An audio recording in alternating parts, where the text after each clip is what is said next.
Assalamualaikum warahmatullahi wabarakatuh.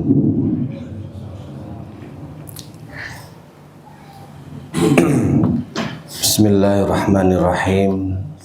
Innal hamdalillah nahmaduhu wa nasta'inuhu wa nastaghfiruh wa na'udzu billahi min syururi anfusina wa min sayyiati a'malina. May yahdihillahu fala mudhillalah wa may yudlil fala hadiyalah.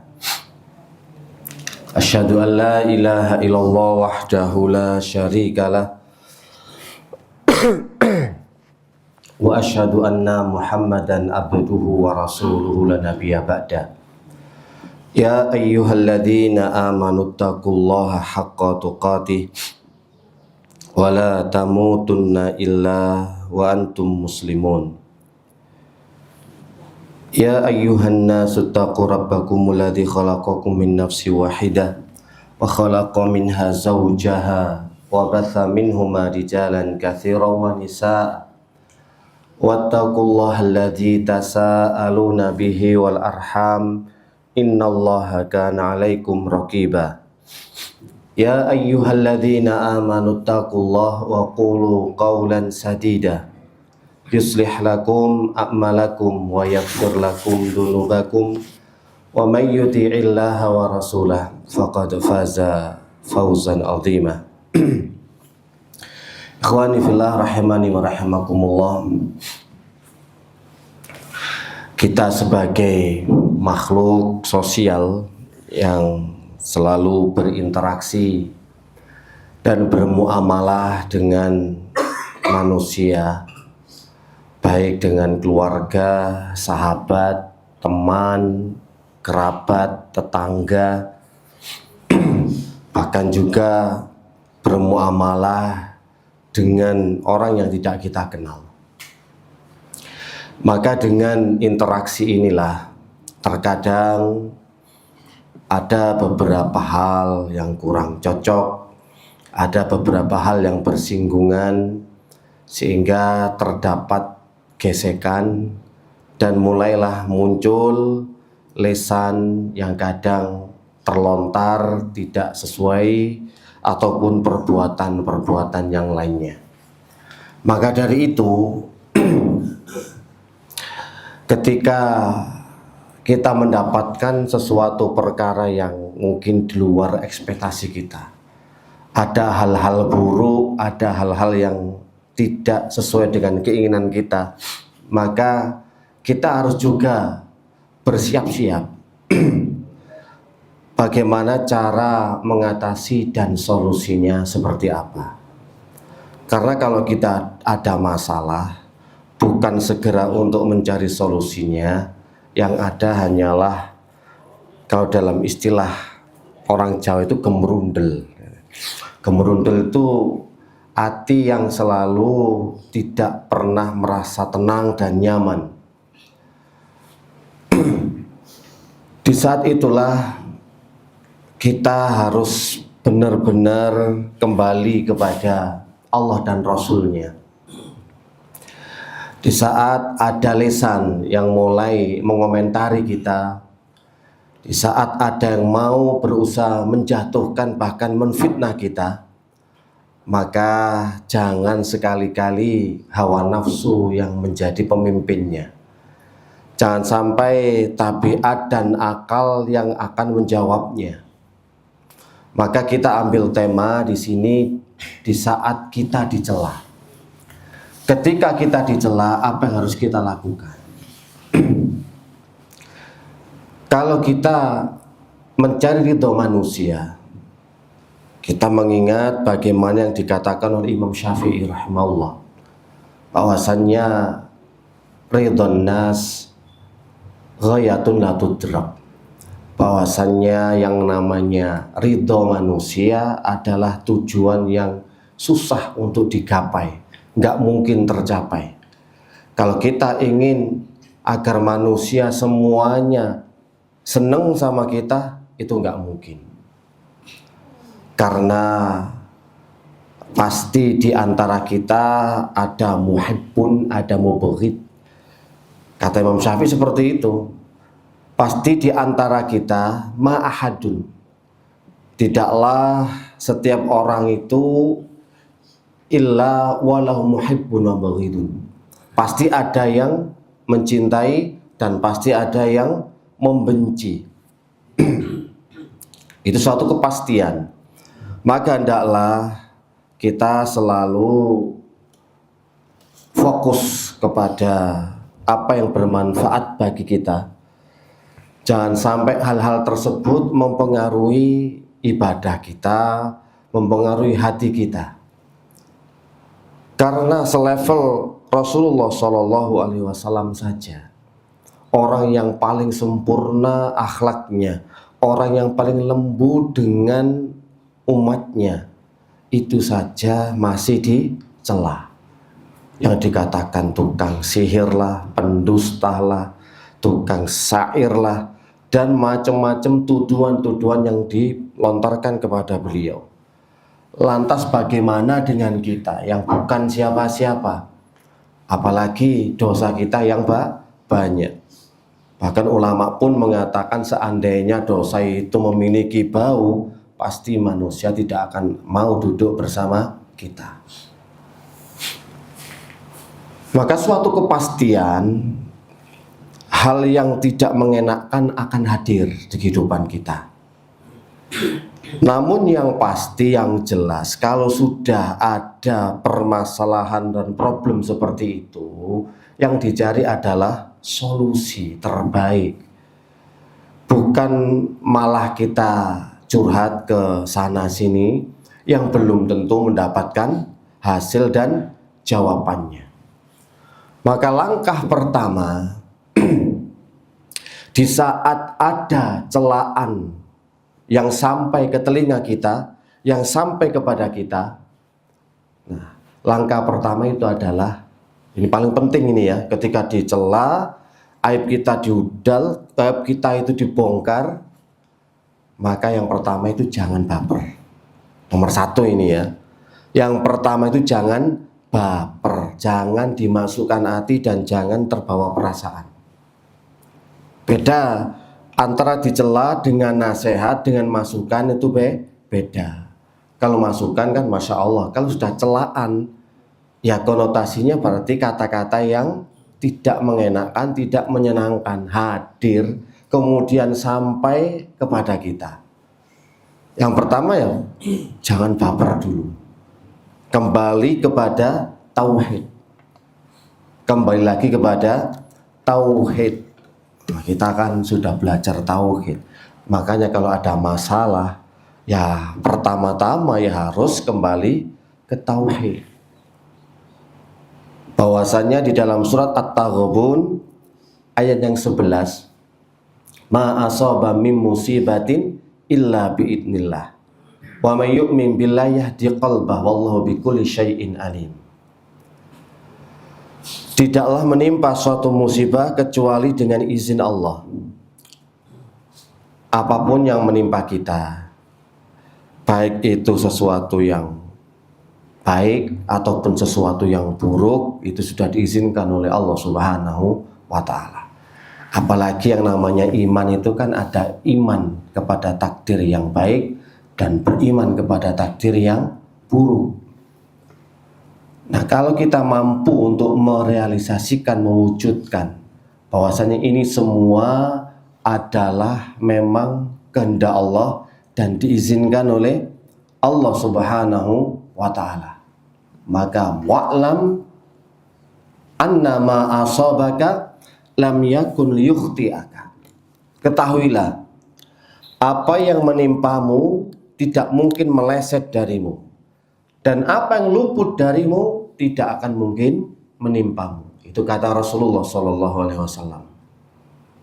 Hati itu akan menjadi tenang karena yakin bahwa semua yang terjadi itu dengan ilmu dan hikmah Allah, bukan karena nasib buruk ataupun kebetulan. Tapi memang kalau hal itu sudah ditakdirkan menimpa, ucapan buruk, celaan itu menimpa kepada saya, pasti sampai kepada saya. Kalau hal itu bukan karena takdir Allah, ya gak mungkin sampai kepada kita. Dalam surat Al-Hadid ayat yang ke-22, ma asaba min musibatin fil ardi wala fi anfusikum illa fi kitab min qabli an nabra'aha.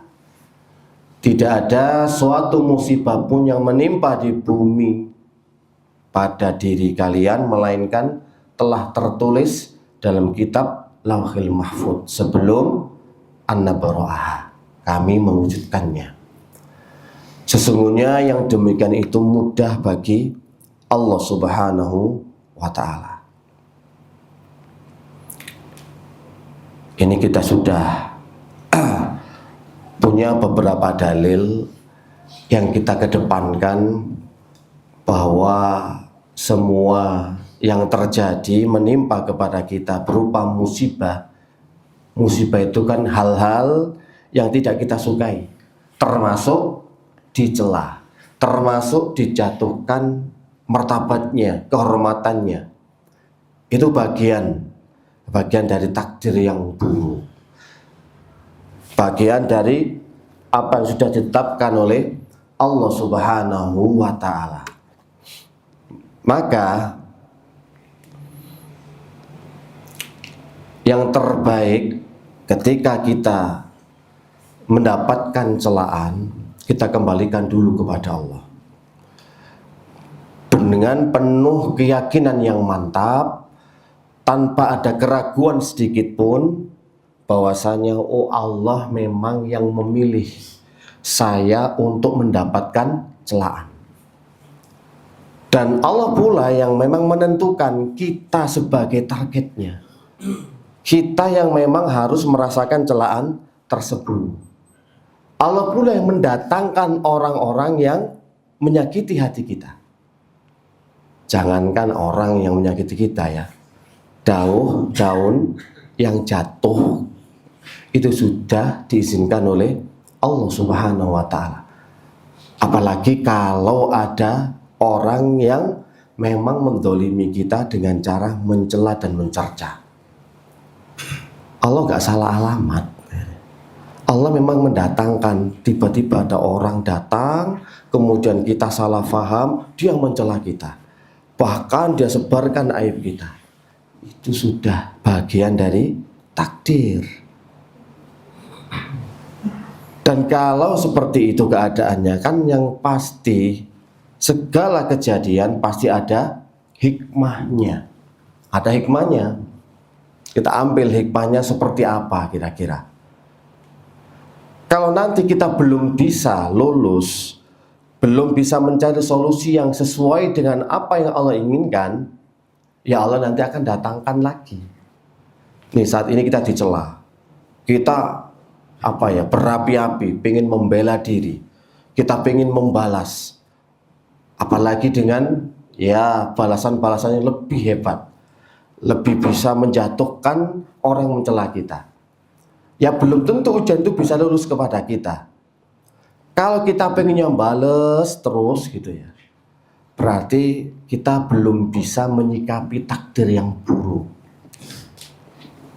Padahal kalau kita belum berhasil untuk mendapatkan solusi, belum bisa menjawab dengan benar ketika dicela, maka Allah juga akan mendatangkan aktor lagi yang lain, orang lain lagi yang semisal yang mencela kita, sampai reaksi kita, respon kita itu benar.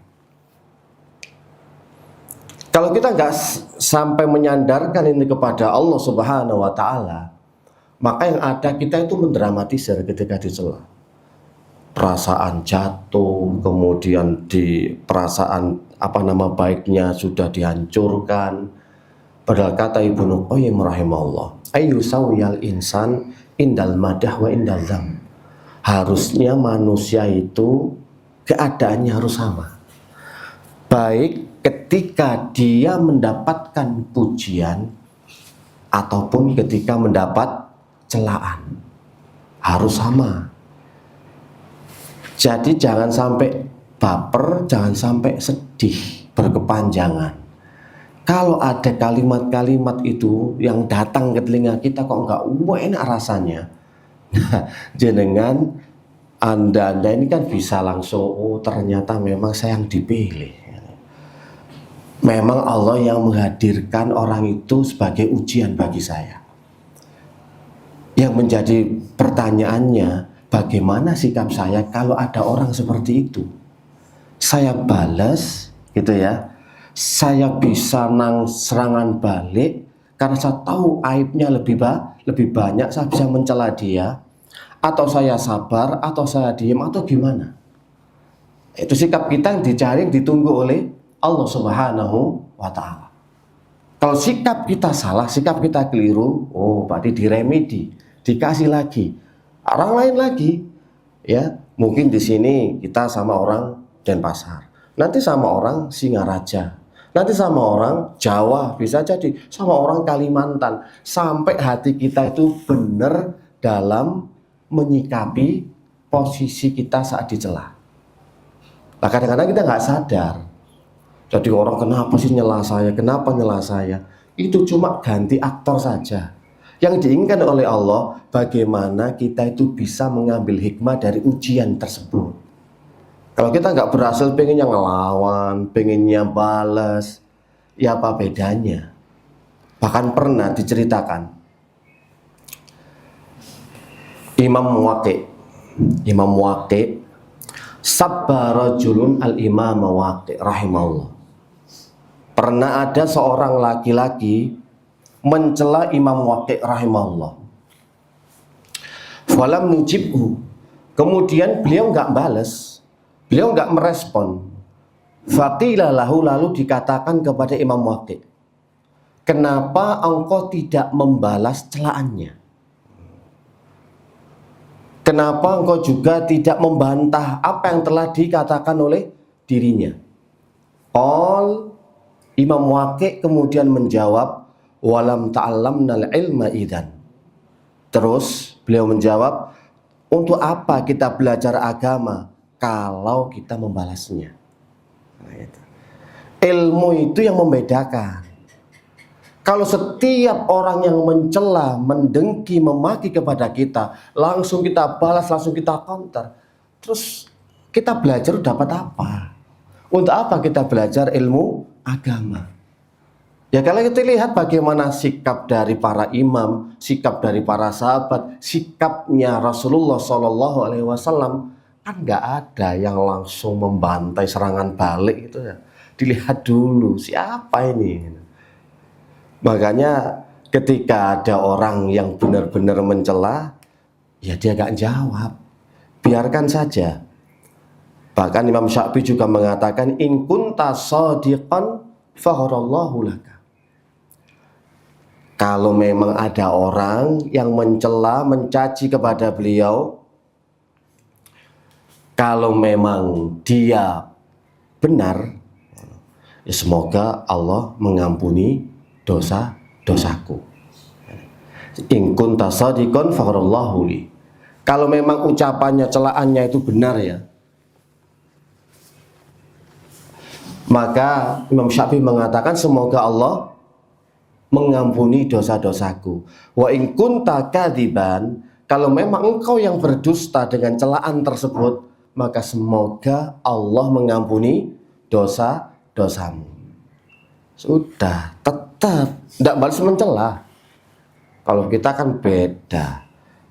Itu masuk buku apa namanya, kalau bahasa Jawa itu inting-inting. Masuk buku daftar hitam ini. Orang ini pokoknya yang pernah mencela saya 1, 2, 3. Kapan-kapan kalau dia terjatuh langsung seakan balas. Nah kalau imam-imam sudah belajar ilmu agama, ya simpel, santai. Kalau memang tuduhanmu, celaanmu benar, semoga Allah mengampuni aku. Tapi kalau kamu yang dusta, kamu keliru dalam mencela saya, tidak sesuai, ya semoga Allah mengampuni dirimu. Kan nggak baper toh? Ya nggak baper. Maksudnya nggak pengen balas mencela juga. Dan juga nggak pengen orang lain mengetahui kebaikannya. Simple. Makanya jangan baper. Karena tahu Allah itu yang akan menghadirkan orang-orang seperti itu di kehidupan kita. Ya semuanya nanti ya. Selama kita jawabnya belum benar, bisa jadi Allah akan menghadirkan orang lain lagi yang mencela kita. Terus saya muter aja gitu loh Pak. Karena apa? Kita sakit hati, kita terbawa perasaan, kita pinginnya apa ya, memunculkan kebaikan kita. Itu aja yang ingin kita sampaikan kepada khalayak umum. Punya klarifikasi, saya tidak seperti itu. Hal semacam itu belakangan Pak. Yang penting iman dulu ini loh kepada Allah Subhanahu wa Ta'ala. Jadi memang ini sudah takdir saya. Sampai nanti kita bisa mengambil ibrah, mengambil hikmah dari kejadian tersebut. Makanya kadang itu kalau ada kejadian musibah kok terulang, berarti kan ada dua versi. Bisa jadi Allah ingin menghapuskan dosa-dosa kita. Bisa jadi loh ya. Yang kedua, ya bisa jadi kita salah dalam merespon, menyikapi ujian tersebut. Sampai kita bisa merubah karakter kita, berubah bagaimana cara yang benar dalam menyikapi masalah tersebut. Ketika dicela ini kan satu ujian, suatu musibah. Dan orang ketika menjawab musibah, benar atau salah, bukannya sekedar menjawab. Itu yang dinilai oleh Allah Subhanahu wa Ta'ala. Jadi makanya ketika sudah ada orang yang mencela kepada kita, sikap kita adalah tauhid. Kita enggak terlalu fokus sama orang mencela kita. Tapi yang kita cari adalah ada apa dengan musibah yang diberikan Allah kepada saya lewat orang ini mencela. Apakah supaya menjadikan hati saya itu kuat, iman semakin kuat, semakin tangguh, bukan supaya tahan banting, lah, supaya saya nggak baperan, kan seperti itu. Lah kalau misalkan Nabi gitu ya, coba kalau mencontohkan, membalas, atau mungkin baperan, dikatakan gila langsung dikonter, dikatakan tukang sihir langsung pengen pembenaran, klarifikasi, kan nggak seperti itu juga. Lah kita dikatain sedikit aja sudah wis gak karu-karuan. Kadang-kadang kita itu ya merasa iya kita itu memang banyak dosa, banyak maksiat. Tapi ketika ada celaan, padahal itu penggugur dosa loh, kita sudah menganggapnya wah ini sudah nggak layak untuk disampaikan kepada saya. Kadang bandrol kita terlalu tinggi. Sehingga ketika ada celaan sedikit saja kita langsung pengen balas, nggak terima pasti, karena merasa kita baik. Di sisi lain kita merasa dosa dan maksiat banyak, nggak sinkron. Kalau kita memang sudah merasa banyak dosa, ya, sebagaimana dikatakan imam-imam tadi, gampang. Ya nek bener sudah, semoga Allah mengampuni dosa-dosa saya. Kalau salah, ya semoga Allah mengampuni dosamu. Sudah wis, nggak banyak acara gitu loh. Makanya kita jangan pernah berharap loh ya bisa selamat dari celaan manusia. Semuanya itu berpotensi. Maka yang ditunggu adalah bagaimana cara kita menyikapinya.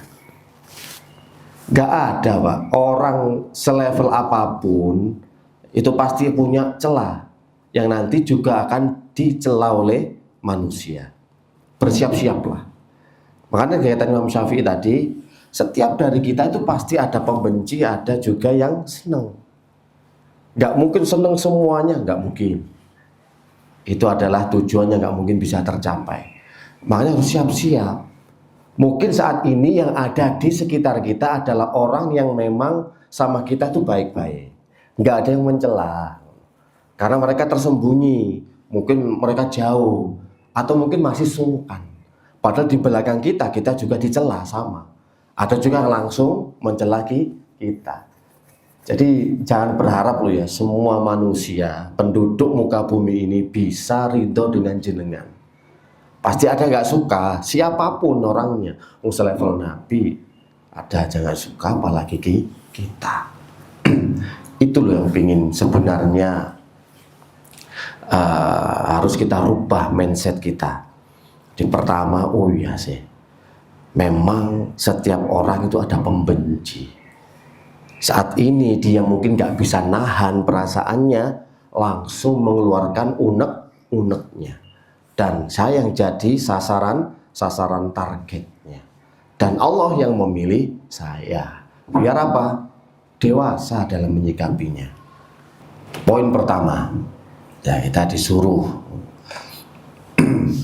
benar-benar mengetahui bahwasanya ternyata ujian itu kalau berkaitan dengan sesama makhluk itu ternyata sudah tercatat ya, sehingga jenengan tuh menyikapinya bisa semakin santai, semakin woles gitu ya. Pokoknya sama aja lah Pak, jangan cepet jatuh gitu. Ketika dipuji tok seneng, ketika saat dicela langsung pembelaan dirinya itu banyak. Setiap orang dikasih tahu, saya tidak seperti itu, saya tidak seperti itu, terus capek, kita capek. Biarkan aja. Kadang-kadang kita itu nggak selalu harus menjelaskan keadaan kita kepada semua orang. Kalau orang itu nggak butuh, orang itu nggak respect, ya percuma, nggak akan diterima. Yang kedua, jangan balas dengan yang semisal. Rasulullah Shallallahu Alaihi Wasallam memberikan wasiat kepada Jabir bin Sulaim. Wa imru'un syatamaka wa ayyaraka bima ya'lam fika fala tu'ayyirhu bima ta'lamu fihi fa innama wabalu dzalika alaih. Ini nasihat wasiat dari Rasulullah Shallallahu Alaihi Wasallam.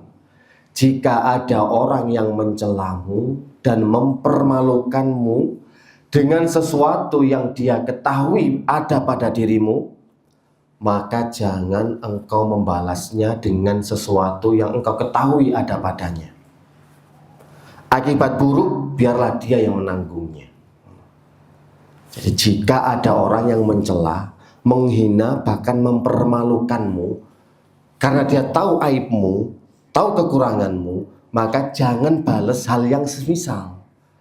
Jangan pula kau balas, ungkapkan atau mencela, karena kamu juga tahu aib yang ada pada diri saudaramu. Jangan, tidak boleh. Ini petunjuk dari Rasulullah Shallallahu Alaihi Wasallam. Kalau nuruti tabiat nafsu, pengen balas. Orang ini kayak sok suci aja, langsung mencela saya. Sebenarnya saya itu juga tahu kartumu, tahu kartu asmu. Mau tak bongkar tah? Mau tak sebarkan tah? Aku lebih tahu sebenarnya. Jangan bikin gara-gara sama saya. Saya lebih tahu sebenarnya. Kalau kamu sudah berani mengungkap kartu saya, mencela saya, membongkar aib saya juga bisa semisalnya. Ini rata-rata kebanyakan orang, Pak. Tapi syariat, petunjuk Nabi, jangan balas yang serupa. Apa bedanya ahlul ilmi dengan mereka yang tidak memiliki ilmu? Pokoknya orang berilmu itu sikapnya, sifatnya nggak boleh sama dengan orang-orang jahil. Wa idza khatabal jahiluna qalu salama. Salah satu sifat ibadur rahman. Kalau ada orang-orang bodoh yang ngata-ngatai kamu, tetap orang baik itu ya qalu salama. Tetap mengatakan ucapan yang membawa keselamatan. Tidak mudah terprovokasi, tidak mudah tersulut emosi, tidak selalu pengen bales. Ditahan. Nah, disitulah orang berilmu tuh kayak gitu. Sebagai faedah ya.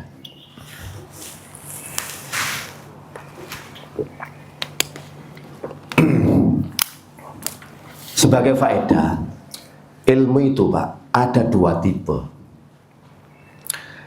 Apalagi sudah masalah ilmu seperti ini kan ilmu hati ya, ilmu tazkiyatun nufus. Tipe pertama, ilmu itu sampai kepada logika kita dulu. Dia berhenti di kepala kita. Ilmu sampai kepada kepala. Yang artinya ilmu ini masih sebagai informasi, sebagai wawasan, sebagai khasanah keilmuan, masih dihafal saja ilmunya ini.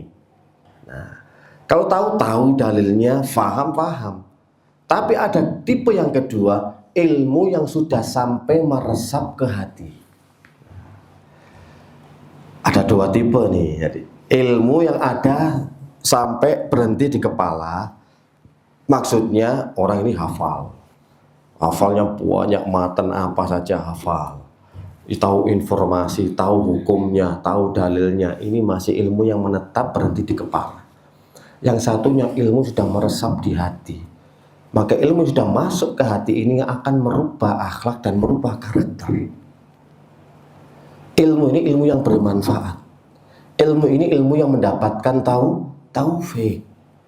Kalau masih sekedar informasi, Pak, masih sekedar hasanah keilmuan, wawasan, kita tahu, oh iya ini hukumnya ini, oh jadi begitu kalau dicela, oh jadi begitu sikap kita. Ini masih di sini, masih dalam pengetahuan.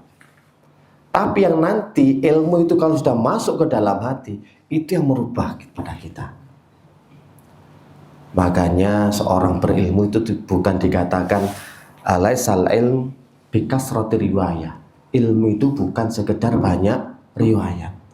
Tapi yang namanya ilmu itu adalah khauf, takut kepada Allah. Innama yakhshallahu min ibadihil ulama. Sesungguhnya yang hanya takut kepada Allah adalah orang-orang berilmu, ulama.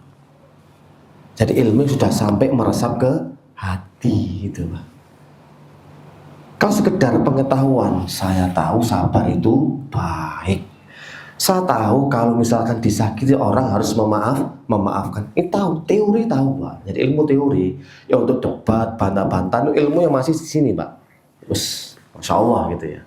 Tapi yang sudah bisa merubah kepada akhlak yang di sini, masuknya ke hati, meresap di hati. Nah sekarang pertanyaannya, ilmu kita ini sudah sampai hati atau masih di kepala, itu kan gitu. Ya kita harus cek sendiri-sendiri ya. Nah tipenya kayak gitu. Nah kalau masuk dengan debat, jidal gitu, gontok-gontokan, merasa paling benar atau cari siapa yang benar, oh berarti ilmunya masih di sini. Gitu ya. Kalau sudah di sini itu munculnya adalah tawadhu. Semakin banyak ilmu semakin tawadhu, sifatnya juga santun karakternya. Orang kalau berilmu itu kan semakin tidak diketahui. Pendiam, fokus, khusyuk, ya kayak orang nggak ngerti apa-apa gitu. Tapi orang yang baru ngerti itu semua pengen diinformasikan semuanya. Dapat ilmu baru langsung pengen disampaikan semuanya biar tahu gitu. Ini ilmu baru ini bagi saya. Gitu. Makanya tawadhu. Nah, ilmu-ilmu seperti ilmu akhlak, ilmu tazkiyatun nufus, memang yang diharapkan adalah sampai ke hati ilmu itu. Jadi kita bisa membedakan ya, ilmu itu sampai di mana sih sebenarnya. Kalau sudah bisa merubah karakter, merubah kepribadian dan merubah akhlak, yaitu namanya ilmu yang manfaat. Ilmu sudah masuk meresap ke hati. Makanya jangan bales yang semisal. Nah, yang ketiga,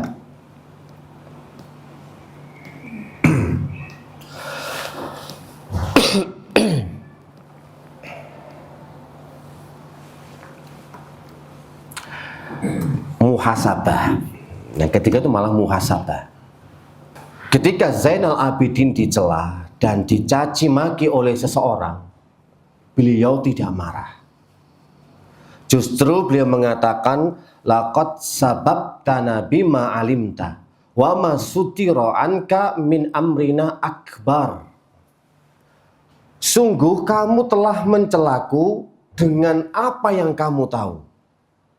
Padahal apa yang tersembunyi yang belum kamu ketahui itu jauh lebih banyak dalam diriku. Gampang. Jadi ada orang nih yang langsung mencela kepada Imam Zainal Abidin, kamu adalah begini, begini, begini. Dia cuma jawab, antum itu baru tahu satu. Padahal yang lebih banyak lagi dalam diri saya itu jauh lebih banyak. Kemudian dia memerintahkan agar laki-laki yang mencela dirinya tersebut diberikan hadiah berupa uang sebanyak 1000 dirham. Nah, ini muhasabah ya. Ternyata banyak kebaikan yang diberikan kepada saya. Kasih kebaikan. Ini kan levelnya level wali ini ya. Level ma'rifat. Kalau dicela disuruh nyari lagi. Dia cela 1 nih, 2. Kok cuma 2? Sisa 100. Cari lagi gitu. Aman, saya ini orangnya woles, nggak akan balas. Orang berilmu tuh gitu. Kalau kamu cuma tahu 1, berarti Allah masih menutupi dosa-dosa saya dan aib saya terlalu banyak. Coba cari yang lain. Tiga aja ngomong. Kalau orang Jawa gitu, dikasih hati malah ya terus gitu.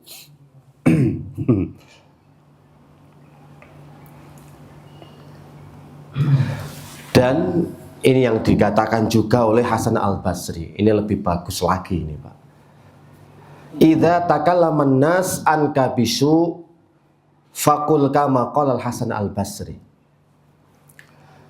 Hasan Al-Basri, apabila ada orang-orang yang membicarakan keburukanmu atau mencela dirimu, maka katakanlah sebagaimana yang diucapkan oleh Hasan Al-Basri. Marhaban bihasanatin lam a'malha. Selamat datang wahai kebaikan yang aku belum pernah mengerjakannya. Walam at'ab fiha, dan aku nggak perlu capek-capek untuk mengerjakannya, untuk melaksanakannya. Walam yadkhul fiha ujubun wala riyaun, yang tidak tercampur di dalamnya rasa ujub dan rasa riya. Gampangannya, kalau ternyata ada orang mencela kepada dirinya, dia itu sambut dengan respon yang sangat luar biasa. Dia anggap kalau ada orang mencela kepada dirinya itu adalah kebaikan. Ini ada orang transfer kebaikan, loh kenapa kok tidak saya ambil? Maka dia mengatakan marhaban bihasanatin lam a'malha. Selamat datang wahai kebaikan yang aku tidak pernah melaksanakannya, tiba-tiba datang. Aku nggak usah capek-capek, nggak usah rukuk, nggak usah sholat malam, nggak usah baca Quran, nggak usah puasa sunnah, tapi kebaikan sudah tercatat. Dan lebih uniknya lagi, ibadah ini nggak akan tercampur riya, nggak akan tercampur ujub. Intinya bersih. Kebaikan ini bersih yang akan dicatat, diterima oleh Allah Subhanahu wa Ta'ala. Lah kalau kita amal capek-capek ini Pak, ya, kita sholat malam, kita menjaga niat untuk ikhlas itu susah dan berat. Dan pelaksanaan sholat malam juga berat. Mungkin kita mampu melaksanakannya, bisa jadi menjaga hatinya nggak kuat, akhirnya hapus. Kalau dicela manusia ini kan gampang, tinggal nerima doang, duduk-duduk manis, tiba-tiba ada transfer pahala. Ada orang yang mencela saya, alhamdulillah, dilihat rekening tambah. Gitu. Coba kalau itu berupa uang, apa nggak gembira kita? Itu rekening pahala terus ngalir gitu loh. Ini amalan yang diterima oleh Allah itu kan susah, berat loh Pak. Seleksinya ketat. Amal yang kita lakukan untuk bisa diterima oleh Allah itu seleksinya berat. Tapi kalau kita dicela manusia, nggak usah pakai seleksi, langsung dapat gratis. Nopo gak seneng toh kayak gitu. Maka tambah disambut sopan Hasan Al-Basri. Dan selalu kalau ada orang yang mencelai dia, menggibai dia, pasti dikasih hadiah. Dicarikan hadiah yang terbaik, termahal, lalu dikirimkan kepada orang yang bersangkutan. Makasih, kamu telah memberikan kebaikan kepada saya. Dan semoga ini bisa menjadi kebaikan bagimu walaupun ini nggak sepadan dengan apa yang kamu berikan kepada saya. Kebanyakan banyak dicela, satu kata berapa pahala? 2, 3, 4, 5. Kalau kita justru sibuk membalas, kita nggak dapat apa-apa loh. Maka dibiarkan aja orang mencela. Masya Allah. Nah iya, ketika seorang meneduh atau membicarakan keburukan tentang kita, wah, kita malah dapat banyak loh. Dalam Islam itu kan gitu. Orang yang didolimi akan mendapat pahala dari pelaku dolim tersebut. Atau dosanya akan dialihkan kepada orang yang berbuat dolim kepada kita. Kan enak. Maksudnya ini loh ilmu gitu loh. Kenapa sih ketika permasalahan datang, bukan ilmu yang muncul tapi hawa nafsu. Pengennya balas atau nggak terima atau mungkin ya klarifikasi. Tapi kalau kita pandang dengan kacamata ilmu, loh ini kan banyak sekali kebaikan toh. Ngapain saya sedih? Jadi nggak usah galau, nggak usah baper. Orang dikata-katain malah sumringah, malah apa? Semakin tabassum, semakin tersenyum. Karena apa? Dia mendapatkan kebaikan banyak tanpa harus bersusah payah. Gini, santai-santai duduk-duduk di majelis ilmu, ada yang sudah ngomentari kita, ada yang mencela kita, sudah transfer pahala, nggak usah direspon. Orang semacam itu nggak usah direspon. Kata-kata marhaban yang diucapkan oleh Hasan Al-Basri itu adalah ungkapan rasa syukur, karena ada pahala yang diberikan kepadanya secara cuma-cuma. Nggak perlu amal. Kita itu kalau dapat majanan gratisan kan seneng toh. Dapat gratis kan seneng. Dapat misalkan MBG makan gratis kan seneng toh.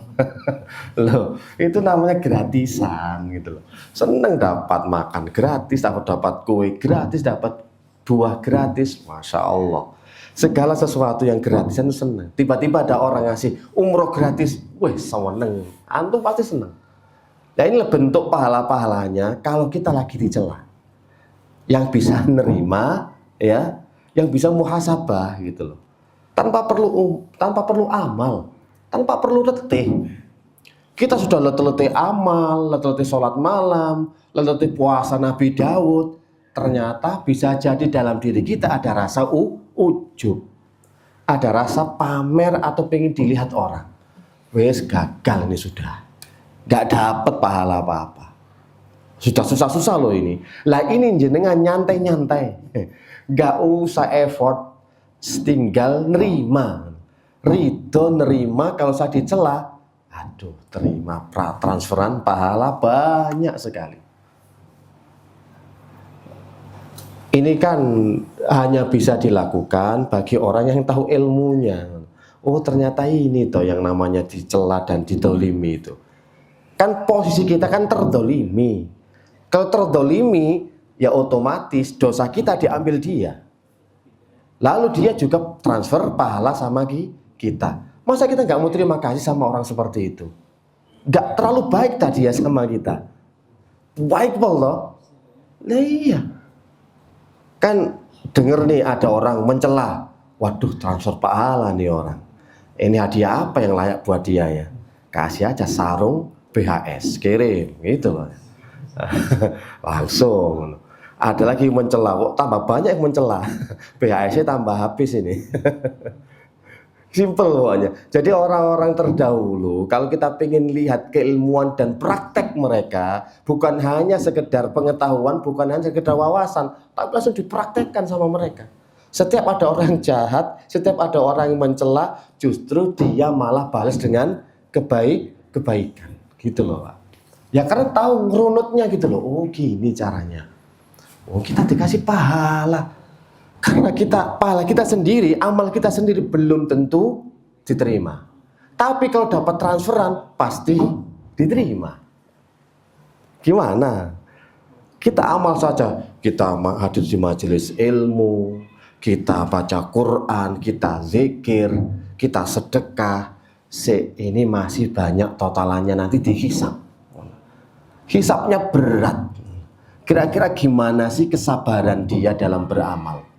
Dalam beramal, sebelum beramal butuh sabar. Ketika beramal butuh sabar. Setelah beramal juga butuh sabar.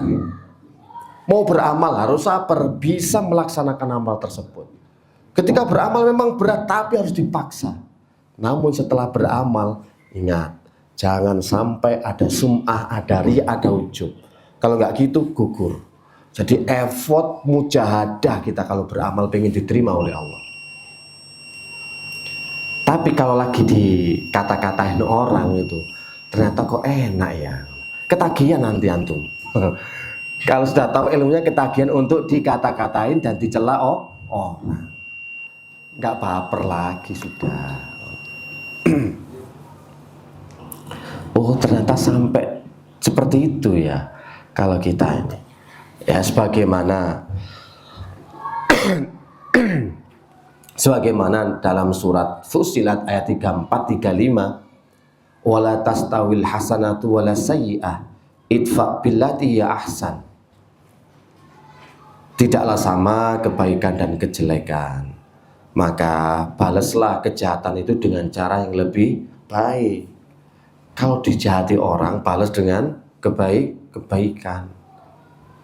Ya salah satunya yang biasa dilakukan oleh para imam-imam terdahulu, orang-orang soleh, itu simple dalam memaknai masalah. Kayak gitu masalah itu kecil bagi mereka. Masalah eksternal itu namanya, eksternal itu Pak, sebenarnya lebih gampang, lebih mudah untuk menghadapinya. Kalau kita sudah tahu bahwasanya ternyata orang itu tidak akan bisa memberikan mudarat kepada kita. Kalau kita bahas dengan tauhid tadi ya, bahwasanya meskipun orang itu berkumpul dari awal sampai akhir, dari jin dan manusia, semuanya berkumpul untuk memberikan satu mudarat kepada Anda, maka semuanya tidak akan pernah bisa kecuali yang sudah diizinkan oleh Allah Subhanahu wa Ta'ala. Nggak bisa kasih mudarat. Manusia mencela semuanya, seribu celaan, 1000 manusia, 1 juta, seluruh Indonesia mencela. Itu kan sudah takdir bagi Allah. Sebenarnya mereka tidak bisa memberikan keburukan kepada kita kecuali yang sudah diizinkan oleh Allah. Makanya sama, kalau ada orang mencela, kalau tidak kita izinkan masuk ke dalam hati kita, ya hati kita nggak akan tersakiti. Berhubung perkataannya sedikit aja sudah masuk ke dalam hati, sensitif, yaitu bikin kita nggak terima, bikin kita marah, bikin kita macam-macam. Karena kita sendiri yang mengizinkan. Ya. Nah, sebenarnya hal-hal yang kita lakukan adalah cari hal yang bermanfaat. Muhasabah yang lainnya dalilnya adalah waman aslaha ma bainahu wa bainallah aslahallahu ma bainahu wa bainan nas. Siapa yang memperbaiki hubungannya dengan Allah, maka Allah akan perbaiki hubungannya dengan sesama manusia. Jadi kalau ada hubungan dia sama manusia nggak beres, itu menunjukkan berarti hubunganku sama Allah juga lagi ada masalah. Nah, kalau ada wadawa, salah satunya kan gitu. Aku mengetahui kemaksiatanku, dosaku karena sikap dari istri dan juga hewan tungganganku. Oh lagi gak beres. Berarti saya punya dosa maksiat dengan Allah, sampai manusia hubungannya gak baik sama saya. Kenapa bujuku ini, istri saya seperti ini, kenapa anak saya seperti ini. Oh ternyata hubungan saya dengan Allah itu kan efek sedikit dari dosa dan maksiat, yang mana kita harus muhasabah. Oh hubunganku sama Allah ini sejauh mana? Apakah saya ini kurang khusyuk dalam sholat? Ya iya, jawabannya pasti iya kalau kurang khusyuk. Apakah saya itu masih hitungan dalam ibadah kepada Allah? Terus jadikan bahan renungan dan muhasabah. Bukan karena apa-apa, ya karena mereka bahkan ya melihat ini para salaf terdahulu saking sensitifnya, bukan hanya ketika melihat perkara itu kepada istri pasangannya atau juga kepada hewan tunggangannya, bahkan urusan dia saja yang nggak selesai kok ruwet aja, wah ini kayaknya urusanku dengan Allah juga nggak baik-baik saja. Nggak langsung menyalahkan orang gitu. Makanya ini takdir dari Allah. Kenapa Allah menghadirkan orang yang mencela saya? Kok dihadirkannya? Kok gantian terus? Habis ini dia, belum selesai tambah lagi dia. Aktornya banyak gitu loh. Ya karena kita nggak bisa merespon atau menyikapi dengan benar apa yang diinginkan oleh Allah Subhanahu wa Ta'ala. Perbaiki dulu hubungan kita dengan Allah. Jadi yang masalah itu bukan kita dengan keluarga, kita dengan pekerjaan, kita dengan orang lain. Ternyata yang sumber permasalahannya adalah kita dengan Allah Subhanahu wa Ta'ala. Harus banyak-banyak muhasabah kalau kita memang seperti itu. Yang terakhir, memaafkan. Kan nggak enak, tambah gak enak lagi toh. Iya. Sudah disuruh sabar, disuruh bertauhid, nggak boleh baper, suruh balas dengan kebaikan, sekarang malah suruh maafkan. Tidak semudah itu, kan gitu ya. Tidak semudah itu, Ferguson. Orang sudah bikin salah, sudah jahat sama kita orang kok malah dimaafkan. Konsepnya seperti apa kayak gitu itu? Nah, tapi memang gimana kalau kita nggak memaafkan, kita malah sakit hati terus? Ya dilihat, memang diperinci tipenya seperti apa orang mencela kita itu. Kalau memang tipenya orang ini sudah nggak karu-karuan, terkenal ahlul fitnah, terkenal memang suka mencela, ya sudah, kita urusannya nanti di akhirat. Tapi kalau orang itu salah paham dan yang lainnya, ya sudah maafkan aja. Itu lebih menenteramkan di hati, lebih enak gitu loh. Jadi memaafkan itu perkara yang memang berat. Pernah mungkin ya kita singgung ya bab memaafkan. Kalau kita lihat, Masya Allah luar biasa dahsyatnya memaafkan itu. Memaafkan itu gampang lesannya, ini gampang teorinya. Ya gampang inget-ingetannya, memaafkan. Sudah ada di kepala, ini sudah ada. Ini sudah ilmu dari awal sampai sekarang itu kita tahu. Tapi praktek pelaksanaannya ya tergantung ilmu itu berhenti di kepala atau tetap nanti meresap ke dalam hati. Tinggal pilih. Ya sama dulu bin Mas'ud aja pernah ketika hartanya dicuri, ya dia cuma ya ngomongnya sudah, kalau memang hartaku dicuri sama pencuri tersebut, kalau memang dia butuh, karena kebutuhan dia mencuri, ya semoga dengan dia mencuri hartaku bisa mencukupi kebutuhannya. Nah, tapi kalau memang ini jadi kebiasaan dia, semoga mencuri hartaku di rumahku ini menjadi pencurian yang terakhir, kemudian dia dapat hidayah. Kalau kita lapor polisi, lapor RT RW semuanya dilapori Pak ya, lapor ke teman, curhat ke teman. Kalau ini enggak, ya sudah, memang kalau dia lagi butuh, semoga bisa mencukupi keluarganya. Kalau memang jadi kebiasaannya mencuri, semoga ini kebiasaan yang terakhir, kemudian tobat. Cara Allah mengambil harta saya lewat pencuri, itu loh, lewat penipu. Sudah syuruk ya? Sudah ya? Nggih sampun. Membalas kebaikan sudah, mencari itu Allah. Insya Allah lah. Jadi ketika sikap kita dicela itu jadi enteng, nggak terprovokasi. Jadi kesimpulannya ya tetap kita bisa memaafkan, bisa membalas dengan kebaikan sebagaimana yang dilakukan oleh Hasan Al-Basri. Jadi para ulama itu kalau malah dijeleki atau ada perbuatan buruk kepada mereka, justru mereka balas dengan hadiah dan kebaikan. Semoga bisa bermanfaat. Subhanakallahumma wa bihamdika asyhadu an la ilaha illa anta astaghfiruka wa atubu ilaik. Assalamualaikum warahmatullahi wabarakatuh.